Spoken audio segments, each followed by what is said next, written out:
Hello, my name is Michael Rosen and I lead capital markets engagement here at CCP CEO Investor Forum.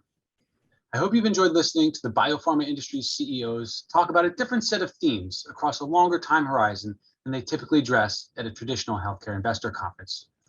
For this next session, we're going to shift from the micro to the macro for what you can expect to be a dynamic conversation between Deloitte's Neil Batra and Cowen's Jeff Solomon, where they'll discuss the long-term future of health, science, technology, and access to capital in the healthcare sector.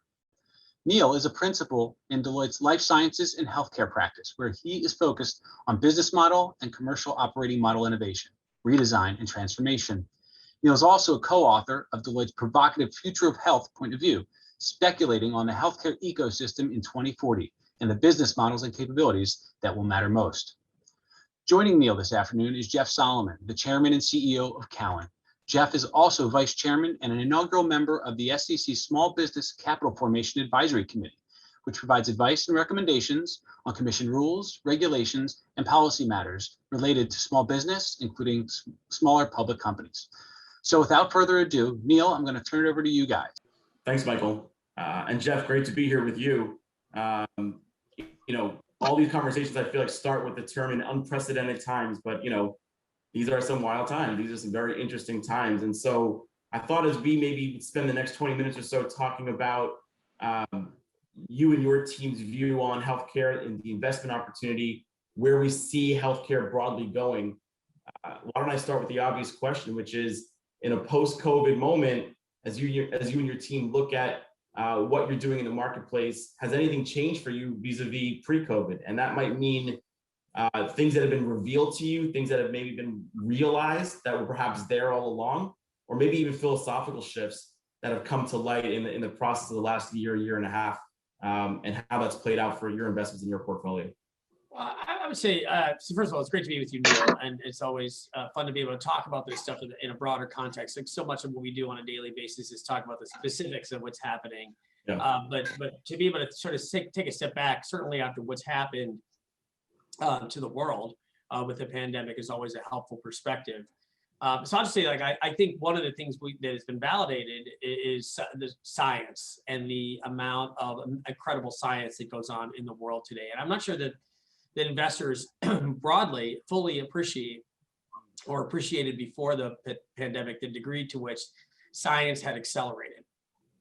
In the last 10 years, it's not just been the science itself coming out of academic institutions and the NIH, but it's really access to capital in many regards that has really been the fuel that's grown the ability for companies to actually do the critical work that was so important to doing vaccine discovery. I mean, in a very simple sense, Moderna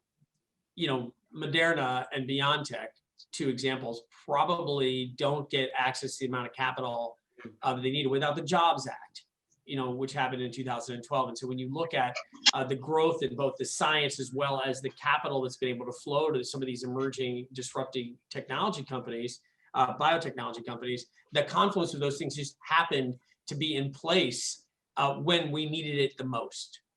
Again, I'm not sure I could have predicted that, but certainly what we've seen over the past year as the pandemic unfolded, and then post-pandemic, access to capital, critical, access to cutting-edge technology, and improvements in that technology, critical. And I think it puts us at the front end of the next decade where we're going to continue to see accelerated growth in those areas, particularly around therapeutics and tools and diagnostics. Yeah, really interesting. And I want to maybe pick on the technology thread for a second, because you laid it out very clearly in terms of the science aspect of tech advancement.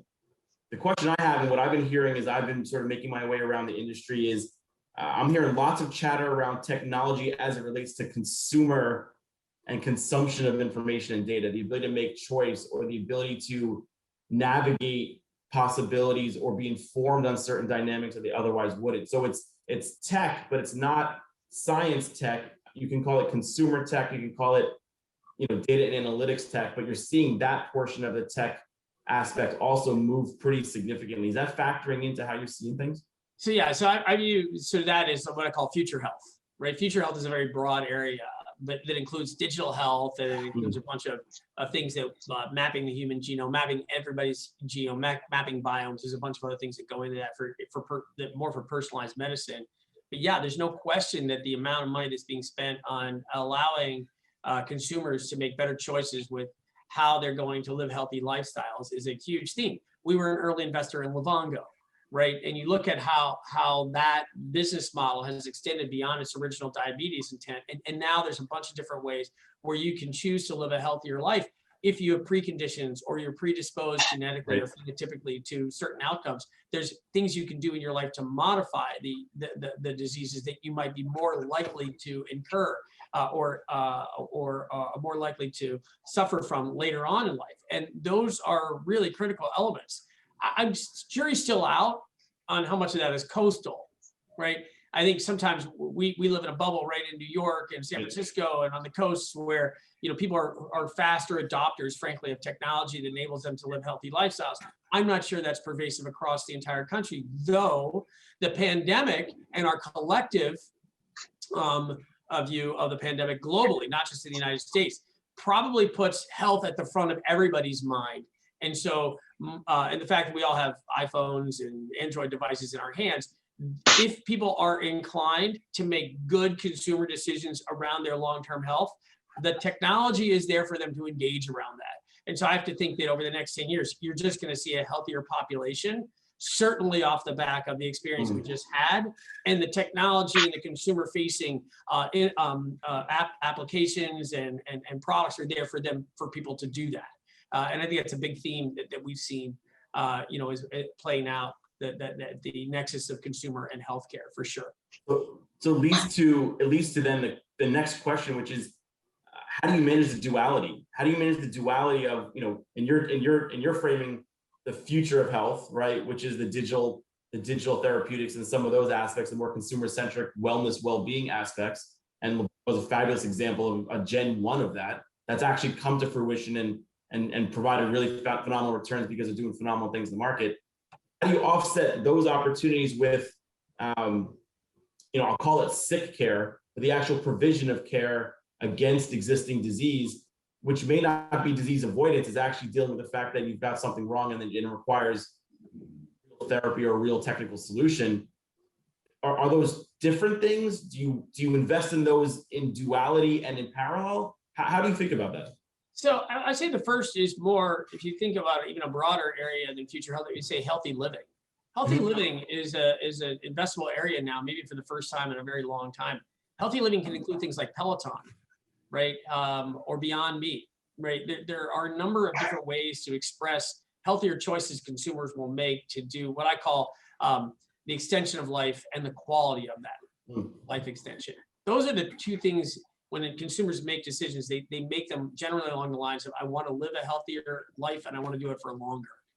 And I'm willing to make investments.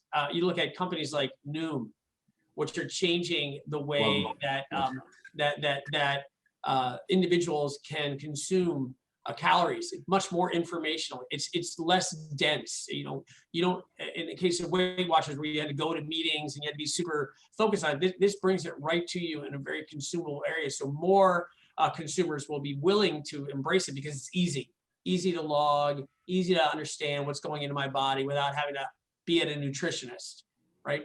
Those are really critical elements that I think ultimately will lead people to healthier lives. And so some of the big disease states that we see, you can see dents in things like diabetes and obesity and things like that. You will see that play out over an extended period of time.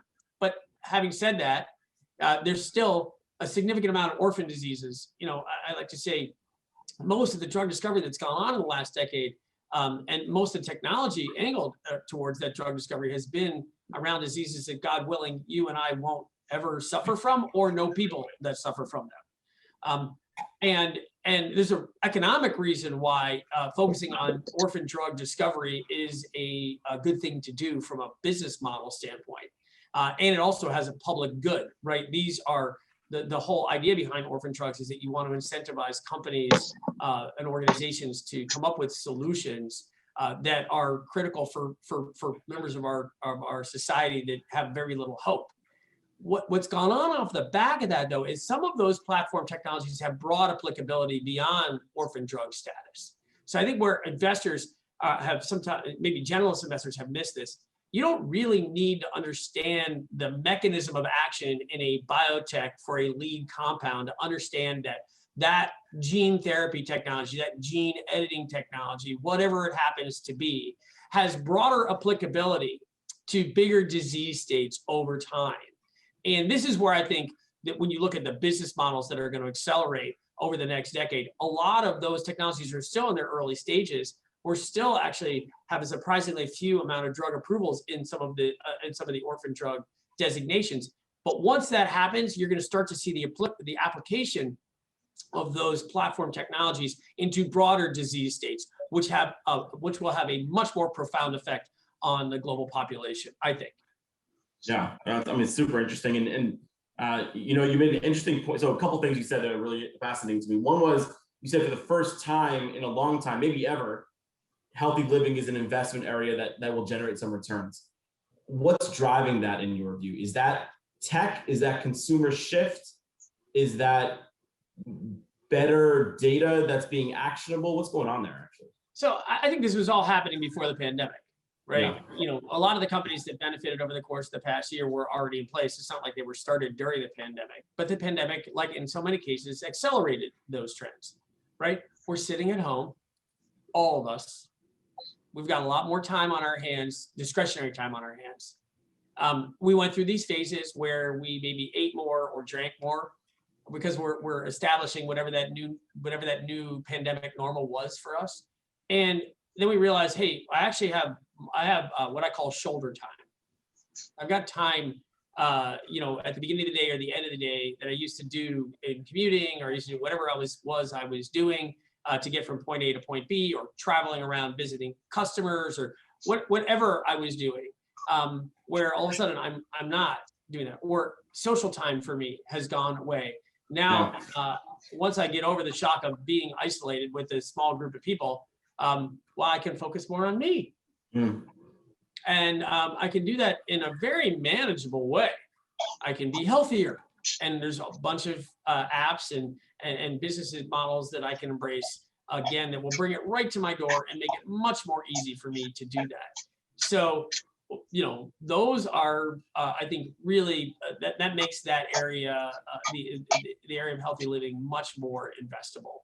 Yeah, it's interesting. It's super interesting. And we're seeing enormous uptake in that. You know, on the duality question I asked you previously, I am seeing real conflict amongst our clients with managing that. Where do I place my chips? I've got a finite number of chips to place. To what extent do I do that on near-term need, on addressable, what I call sick care, which has value and there's tremendous needed, but it's been what the system's been oriented around historically quite a bit. And how do I offset that with bets and opportunities around wellness, well-being, earlier diagnosis, earlier intervention, maybe alternative intervention because I'm seeing the disease sooner. So that's, I mean, I'm seeing real challenges amongst investors on that front. Yeah, I mean, I think the way we're communicating, I don't manage money anymore, but, you know, I always thought about, the interesting about healthcare is velocity of money actually matters, right? So in a lot of spaces, you know, you're playing quarterly earnings and things like that. Yeah. And people do that in healthcare too. I'm not saying they don't, or they're playing events, especially in clinical area, you know, with the therapeutics companies. But the velocity of money matters. Like you can think about how to allocate your portfolio onto near-term catalysts versus longer-term catalysts. And the more higher conviction you have, bull or bear, around near-term catalysts, you can size up in those positions, and then when that plays out, you can recycle the capital much more quickly. And I just think with the action in the healthcare space broadly, whether that's in future health or in, you know, tools and diagnostics or you know, therapeutics, there's so much more opportunity to reposition and reconfigure your portabilities with rapidity. That's actually what creates that's why I think healthcare just offers a tremendous amount of alpha opportunities for people, right? You know, the ability to outperform an index in healthcare as I think unique maybe among all industries, because there's almost always going to be winners and losers. And so as an active manager, you know, if you're playing in the healthcare space, there's just a treasure trove of opportunity to outperform or underperform, depending on how right. And you can't say that about like industrials, right? You can't say that about things that are much more tied to the global economy or monetary policy. Like, it's hard to distinguish yourself in those areas. But healthcare, boy, you can spend a lot of time in there and really be a winner long term. And it's just those are why I think healthcare is a much more exciting investment universe. I love that frame, and it reminds me of a story I had recently, a conversation I had recently with a client. Their comment wasn't so much on the velocity of money. Their comment was on the velocity of change. And the point they made to us as we were sitting down with them, this is a longtime client of mine, as we looked back at the bets they've made over the last handful of years, called the last 5 years, they said, as we take a step back, the conclusion we've arrived at is everything we thought was 10 years out came much faster. And if we actually knew how fast it was going to arrive, we would have probably allocated our portfolio differently and been more on what we would consider the bleeding edge or frontier than what we ended up doing, right? And I think that's one of the, to your point, and I'm doubling down on your comment, which is healthcare is a phenomenal place to invest right now. What's so interesting is you got to have a point of view on the timing of change and how quick things are going to show up. And COVID's interesting because you didn't see it coming, and it was wildly disruptive in terms of accelerating technology adoption, shifting consumer behaviors, right? I've got to go see my doctor in person. I don't accept alternatives to now, hey, can we do this virtually, right? Your point earlier about that's a global phenomenon. That's not just a coastal phenomenon. So that was I thought that was a really interesting frame that this client offered to me, which is we keep getting it wrong and it keeps going faster. So now you come back to the duality question, which is, should I be more aggressive on the frontier and on the health, wellness, next gen stuff? It's an interesting point. Well, so it makes the case for institutional investors. So I know some institutional investors and some individual investors tuning in, and some buy side and some sell side. And I would say, like, I'm a big, we at Cowen, we cater primarily to the professional investor or the institutional investor. And we think that it fits our business model. So we don't do individuals or retail. So you have to understand my perspective is reflective of our client base. Here's a statistic that I think a lot of people haven't focused on. There are about 5,000 to 5,500 publicly traded companies in the United States, operating companies, not including like SPACs and not including like, real estate investment trusts. So operating companies in the United States, about 5,500. Over 500 of those are biotech or tools and diagnostics companies that have come public in the last 8 years. 1 in 10. All right. For most investors, you can't access the knowledge base to invest in those. Like I can't. Just to be clear, I run an investment bank that focuses on this area, and I'm not qualified to look at clinical data and make determinations as to who's likely to be successful. We have a lot of really great people here at Cowen who do that. And so the barrier to entry is significant for individual investors.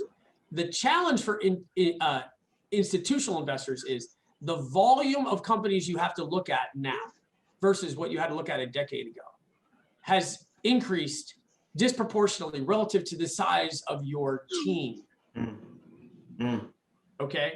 And so as a result, you are now sitting in a seat very similar to, let's say, a business development or corporate development at a big biotech or big pharma company.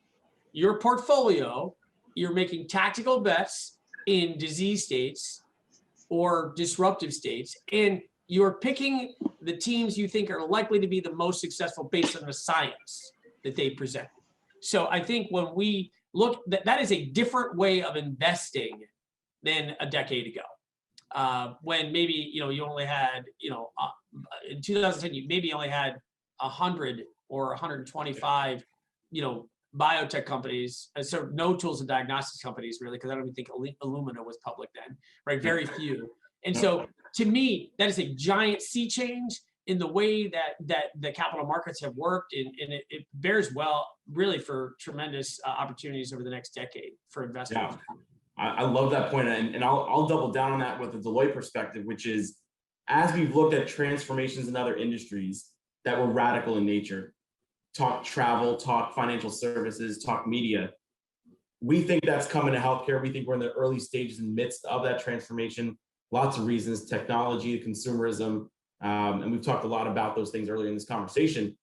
But what we've looked at, and we've been able to triangulate it a little bit on our end, when you have industries go through the transformation we anticipate occurring here in healthcare over the next, call it decade or so, the vast majority of revenue shift from incumbents to those new entrants, right? It's very hard for an incumbent in the legacy models, in the legacy industry, to successfully navigate and still be a leader on the other side of this change, right? And we know all the reasons why. You're locked into relationships, you're locked into existing revenue streams, you're locked into orthodoxies, all of these sorts of things. And so to double down on your point, not only is it more complicated to consume all of these opportunities and do the work with the same size team, but I'm going to argue that actually those are going to be the winners. So it's not incremental. I think net many of the winners are going to be sitting in that new pool of new entrants who are sort of fresh on the scene as this plays out over the next 10, 15 years. So I would say, it's yes, there's no question that disruptors will eat the lunch of incumbents. I mean, that's sort of that's kind of essential to our, essential to our existence at Cowen, right? In many respects, in financial services, right? Which I've said to people, financial services is maybe at its best a 2% global grower. So the only way to win in financial services is to take share, because you don't have a lot of tailwinds here, right? So I agree with you that you have to be a disruptor. But what I would say to incumbents is, there are some great business models for bringing about change within your own organizations that you have to think about from a process standpoint, right? There's a great Harvard Business School case study called the ambidextrous organization, in which they actually go through the process of setting up disruptors within your own organization that don't necessarily cause tremendous political challenges with your existing cash flowing part of your organization, right? And I've watched this happen in financial services a bunch of times, like, in our own business, when we looked at Cowen at introducing the idea of algorithmic or electronic trading, that was a huge threat to all the cash sales traders in our organization. And Wall Street firms messed that up a bunch of times. And so it's huge political battles that went on inside of these very large organizations, some of whom don't exist anymore because they lost their cultural tenets. We set up a very different mechanism to embrace this idea of change. Everybody's got to embrace the idea of change. And we recognize that clients may select algorithmic trading versus cash trading. We have to offer both of them. If you're in the healthcare business, you have to understand your end market is going to make choices whether you want them to or not. And the question for you is, how can you get in front of them to give them a multitude of choices in order for them to be able to have the ability to select it? Because that's what's happening, right? I call it the iPhone effect, or again, I'm an iPhone user. All of us have PDAs, right? Or many of us have iPhones or Android devices. No two of us use them the same way. My apps do not look like your apps, So the question is, when you're creating a business model, can you be flexible enough to be able to understand where your end markets are going and be there with answers for them when they need them? And I think in healthcare, probably you're having to think about that more now than ever before. But there are total business models, again, like being ambidextrous with your organization, that will help you frame how to set up the organization to succeed if you're an incumbent against upstarts. That's a critical, if you're managing an organization like that, you have to be thinking about that like right now, maybe even yesterday or a year ago. And if you're not thinking about that, get on it, because no question that change is coming. I love that. I love that. No disagreement for me. I'm right there with you. And I think that's probably our time, Jeff. Such a pleasure to have a couple minutes here to chat about some of the big thoughts and how it sort of shows up in day to day. So appreciate the time. Well, thanks, Neil. Appreciate talking to you, and good luck, everybody. Great. Bye. Thanks, Neil and Jeff, for that insightful conversation. We have just one more long-term plan presentation remaining today before closing remarks from day one. So please join the next session featuring Moderna CEO Stefan Bancel. Thanks to everyone, and we look forward to seeing you all tomorrow at 8:30 a.m. Eastern for long-term plan presentations from Glaxo and Catalent and other panels, including a timely discussion moving from vaccine hesitancy to vaccine confidence, featuring CNN's chief medical correspondent, Dr. Sanjay Gupta, and his panel of experts. So now please join me for Moderna's long-term plan presentation. Thank you.